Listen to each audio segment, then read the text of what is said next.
Pinjol itu mudah jelas, tinggal Iya, download, tinggal download unggah foto KTP. KTP, foto, dapat. Oh, Saya bisa mengakali sistem nih. Wah, saya tahu caranya.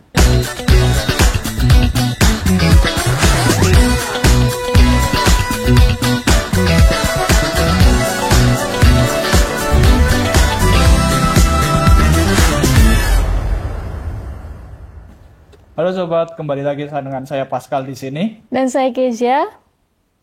Apa kabar nih kalian semua? Semoga dalam kondisi yang baik, sehat dan semangat ya. Seneng banget nih aku bisa nemenin kalian di podcast ini ngobrol-ngobrol yang hal yang penting, tapi itu sering keluputan dari kita. Betul banget, di tengah era gempuran informasi dan dunia digital yang makin cepat ini, penting banget buat kita untuk tetap waspada dan kritis tentang apa yang sebenarnya terjadi di sekeliling kita. Nah, kita mau ngomongin soal pinjol dan judol.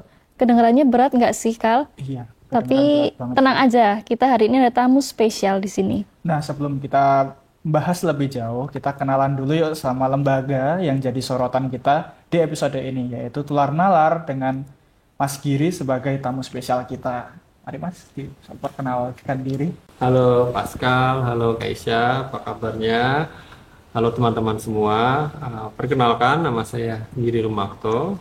Saya adalah program manager dari program Tular Nalar dari Mavindo, Masyarakat Anti Fitnah Indonesia. Mungkin bisa dijelasin untuk tular nalar sendiri itu apa sih, Mas? Baik, terima kasih Keisha. Jadi Tular Nalar sendiri adalah sebuah program dari Mavindo yang menyasar banyak audiens ya. Sejak 2020, era pandemi, kita banyak mengadakan pelatihan, terutama untuk guru, juga untuk ibu rumah tangga tuh secara online karena memang nggak bisa secara offline.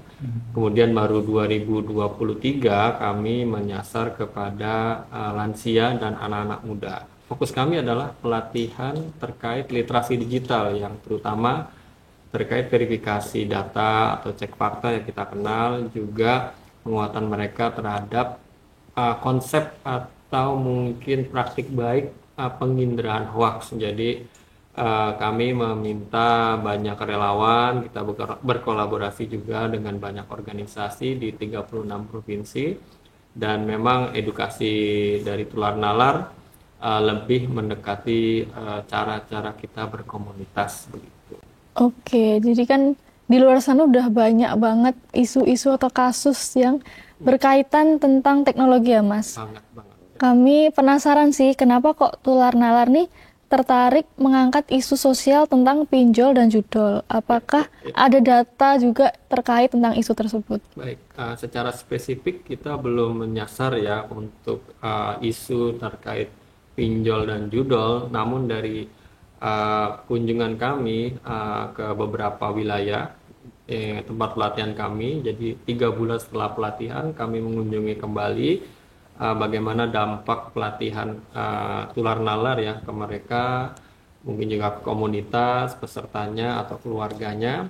Kami mendapatkan banyak insight sebenarnya bahwa selain literasi digital menguatkan dari pelatihan cek fakta misalnya di Mavindo dengan Tular Nalarnya, tapi mereka juga perlu tadi benar memahami bagaimana mencegah mungkin penipuan dengan pinjol, kemudian mengurangi paparan atau bahkan lepas dari belenggu judol.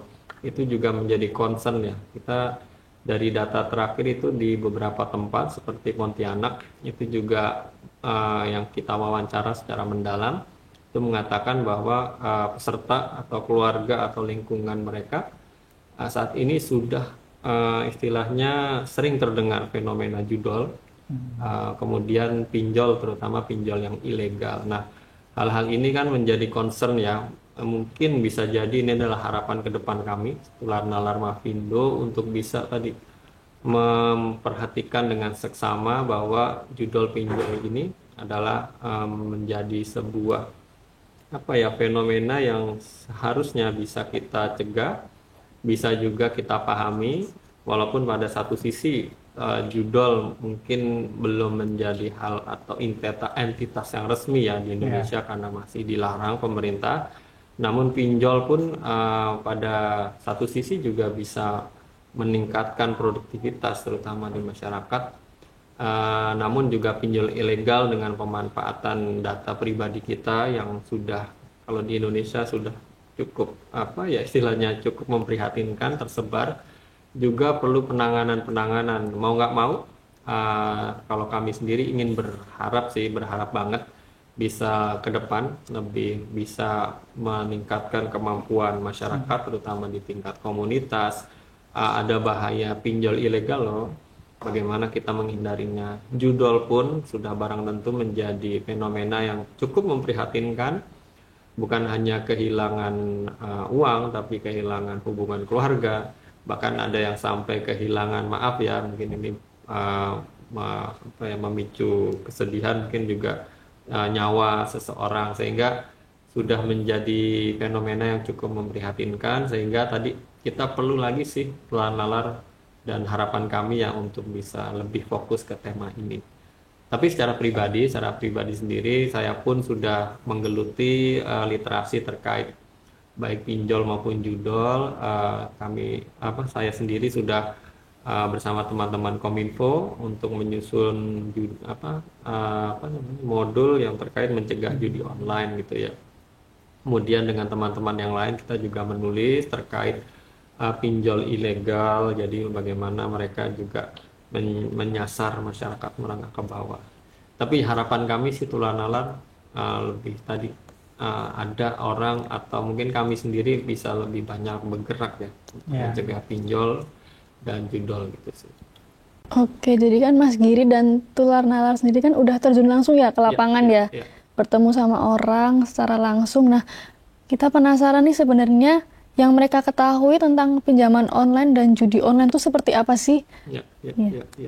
Kalau dari penelitian saya sendiri ya, dari teman-teman yang juga concern tentang ini, pertama kalau judol sendiri memang lebih cenderung pada pemenuhan kebutuhan dasar buat masyarakat ya, bahwa masyarakat kita itu memang dalam beberapa tahun kebelakang mungkin banyak mengalami kesulitan ekonomi, sehingga judol itu hadir sebagai jawaban. Walaupun secara penelitian judi online adalah mungkin bentuk atau format lain daripada judi yang mungkin dulu kita tahu di Tanah Genting misalnya, atau di Las Vegas yang memang di satu tempat. Tapi mereka formatnya adalah online, sehingga judi lebih kepada leisure atau lebih kepada leisure tuh senang-senang aja menghabiskan uang. Dan memang kalau di beberapa penelitian ke Las Vegas misalnya, mereka memang untuk menghabiskan uang yang lebih istilahnya, bukan uang yang memang untuk keperluan dasar. Uang dingin lah ya. Uang dingin istilahnya. Jadi mereka leisure, bersenang-senang. Di Indonesia berbeda.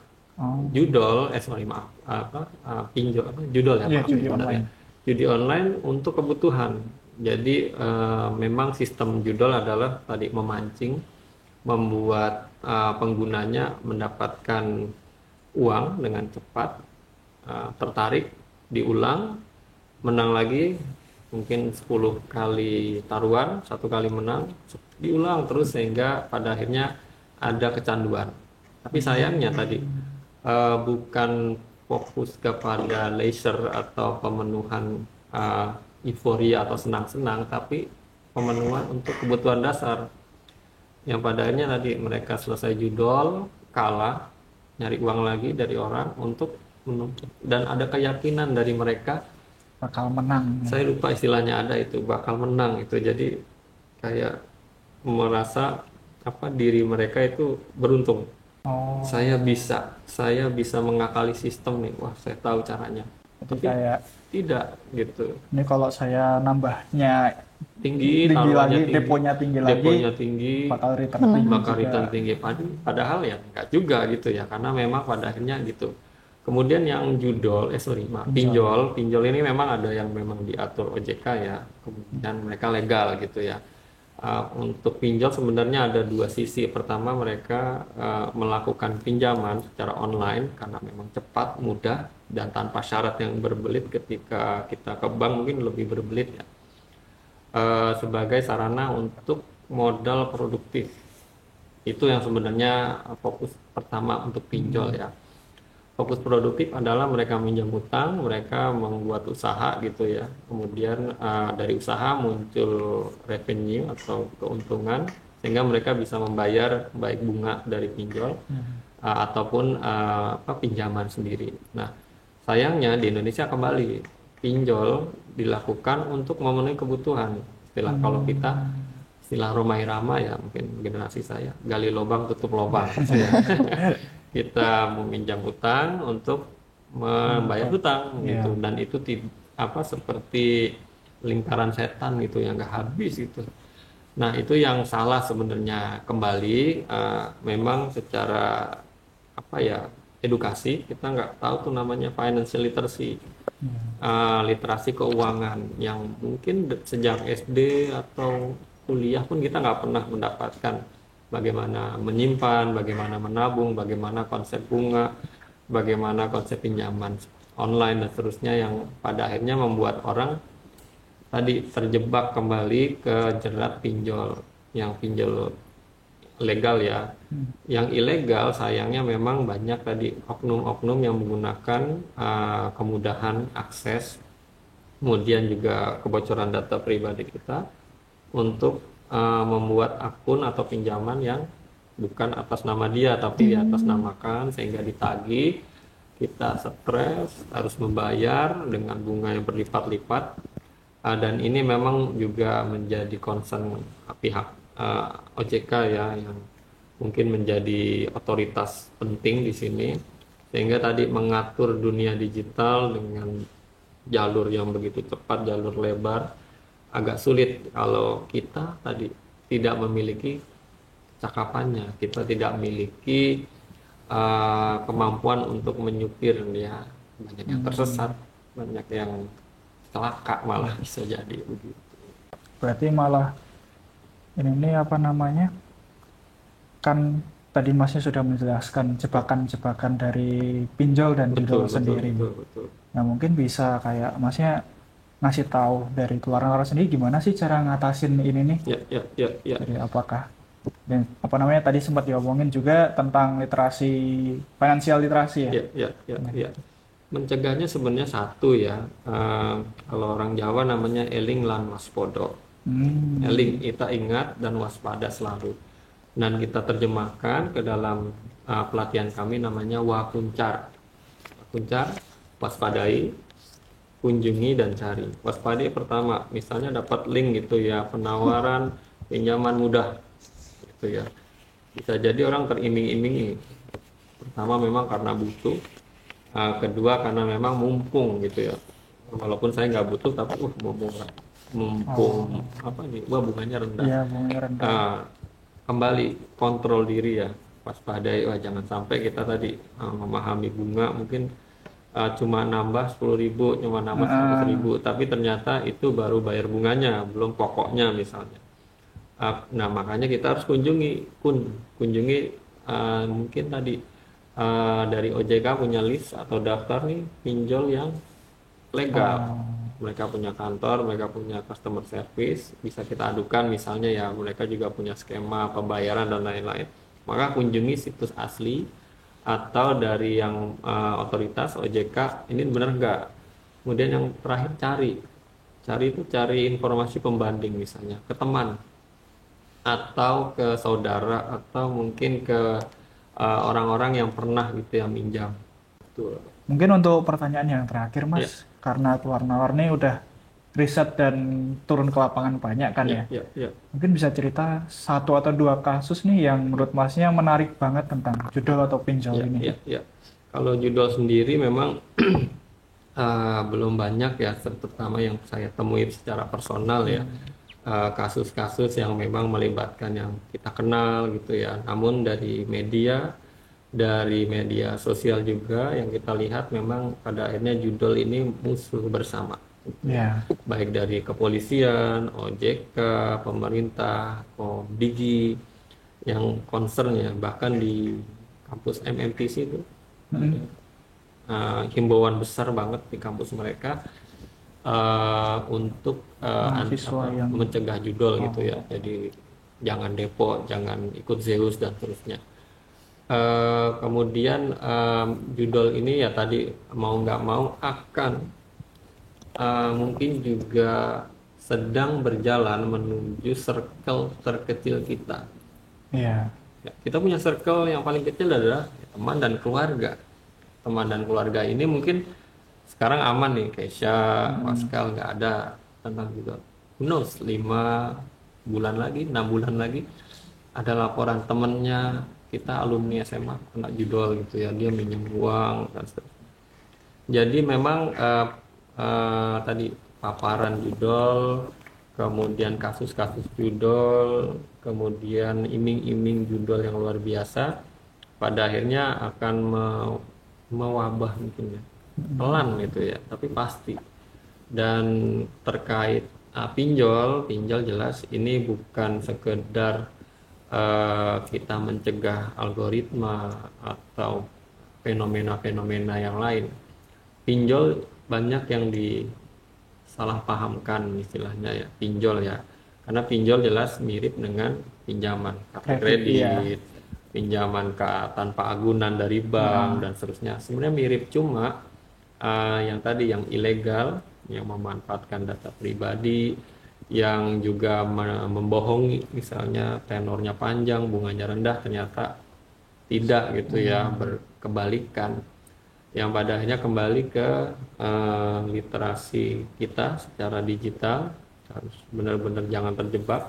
Wakuncar yang paling penting, kemudian juga literasi finansial jelas yang pada akhirnya membuat kita harus bisa membedakan mana kebutuhan yang produktif, yang memang untuk modal kita berusaha, berbisnis, mana yang memang untuk konsumtif gitu ya. Dan banyak orang yang terjebak membalik istilahnya, pinjol itu mudah, jelas tinggal download, unggah KTP, foto, dapat gitu ya, dipotong administrasi, kita minjem 1 juta dapat 950.000, mudah. Tapi tadi dampaknya kan luar biasa karena konsumtif, hutangnya belum lunas tapi aduh ternyata perlu lagi.